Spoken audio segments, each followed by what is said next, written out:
कोर्टामार्फत झालेली मोजणी चुकीची असेल तर कोर्टामार्फत झालेली मोजणी फायनल असते का? कोर्ट कमिशनर यांचा रिपोर्ट चॅलेंज करता येतो का? याबाबत आपण बोलणार आहोत. नमस्कार, मी आपला वकील मित्र ॲडव्होकेट कैलास नाईक. कायद्याचे म्हणजेच तुमच्या फायद्याचे बोलूया. माननीय न्यायालयामध्ये आपण दावा दाखल केल्यानंतर मोजणीसाठी अर्ज देतो. माननीय न्यायालयामार्फत प्रकरण मोजणीसाठी मोजणी अधिकारी यांच्याकडे पाठवले जाते.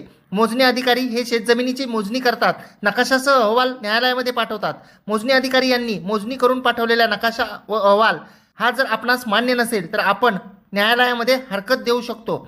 मोजणीदार हे साक्षीसाठी आल्यानंतर त्यांना मोजणीमध्ये झालेल्या चुकीच्या गोष्टीबाबत उलट तपासात प्रश्न विचारू शकतो.